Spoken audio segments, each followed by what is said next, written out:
Bonjour tout le monde.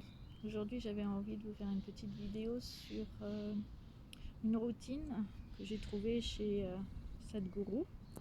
Donc c'est un maître yogi qui enseigne le Isha Yoga. Je trouve que cette pratique elle est vraiment très bien pour nous, pour le Pilate, pour renforcer notre ceinture scapulaire avec un mouvement tout simple mais qui est difficile à faire parce qu'en fait on force tout le temps, hein. Et ce que j'ai appris avec toutes ces années de pratique et d'enseignement, c'est que moins on force et mieux ça se passe. Donc j'aimerais vraiment que vous compreniez que l'idée c'est de ne pas forcer et c'est d'aller là où votre corps vous permet d'aller. Donc en fait le mouvement il est tout simple, hein. On pourrait le faire avec un ballon par exemple, on pourrait tenir un ballon entre les mains et puis monter les mains vers le ciel, en direction du ciel comme ça, puis passer le ballon derrière le plat de la tête, remonter le ballon et redescendre le ballon. Donc on va le faire avec ça. Ça peut se faire aussi sans le ballon, hein. Il a pas, ou n'importe quoi, si vous avez quelque chose, ça vous évite peut-être de vous sentir complètement coincé. Mais c'est pas le mouvement entre guillemets qui est important. Ce qui est très important, c'est votre respiration. Donc normalement, dans l'idéal, ça serait d'inspirer et d'expirer. Inspirer et expirer. Ok, ça paraît très simple, hein. La seule chose qui est importante, c'est de ne pas forcer. Parce que souvent, ce que je vois, hein, dans les cours, c'est que lorsque j'inspire, eh bien voilà, on vient se bloquer, on vient bloquer sa respiration dans le haut, hein, dans les clavicules. En fait, on s'étouffe et on met énormément de tension dans son corps. Donc ça ne sert pas à grand chose en fait, hein. On a récupéré plus de tension que du bien-être. Donc moi ce que je vous invite à faire, c'est à observer comment votre corps réagit et vous allez donc soit inspirer si c'est ok pour votre corps et expirer,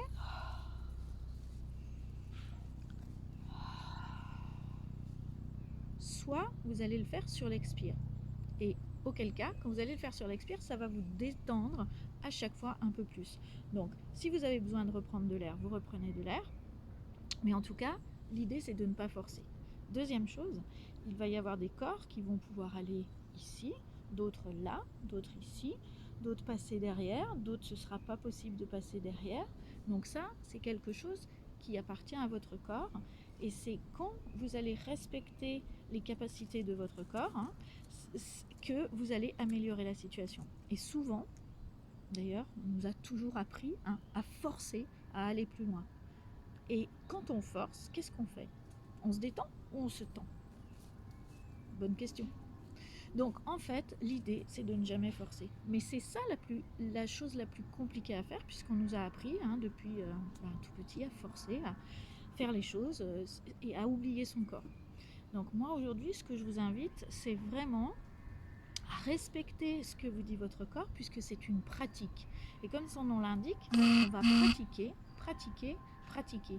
Donc c'est en pratiquant que vous allez améliorer la situation. Et je vous invite à observer si aujourd'hui vous arrivez ici et que vous faites cette pratique régulièrement.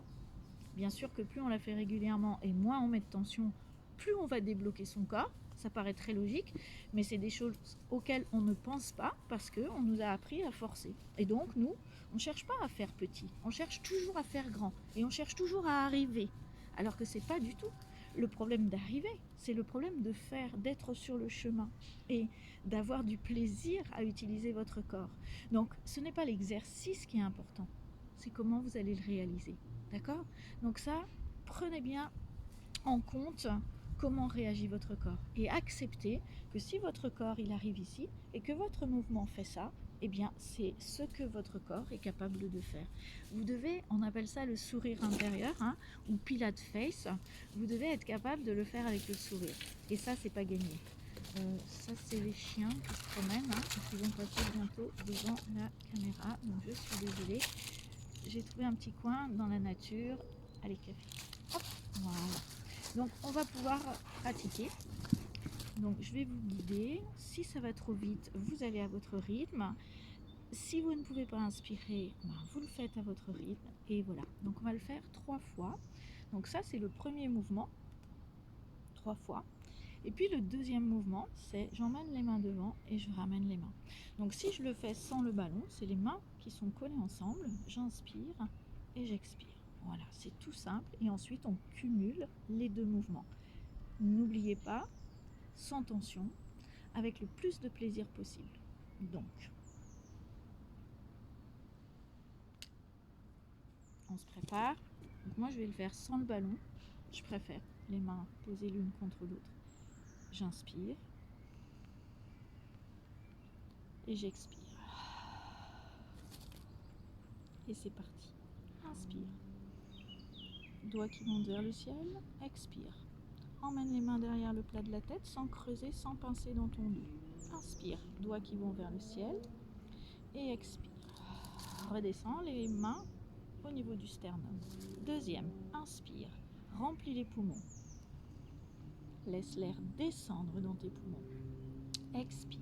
Passe les mains derrière le plat de la tête. Inspire. Monte les doigts vers le ciel. Laisse tes omoplates en bas. Expire. Redescends. Dernière fois. Inspire. Et expire. Prenez du plaisir. Inspire. Et expire. Deuxième mouvement. J'inspire, j'emmène les doigts en avant. Et j'expire, je ramène les mains au niveau du sternum.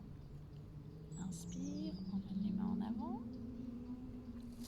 Et expire, main vers le sternum. Dernière fois, inspire. Et expire. On cumule les 2 mouvements, sans tension. Inspire. Et expire. Inspire. Et expire. Pensez à la détente, sourire intérieur, inspire, laisse descendre l'air dans les poumons et expire. Deuxième fois, inspire et expire. Pensez si vous fermez les yeux, vous aurez plus de sensations à l'intérieur de votre corps et expire.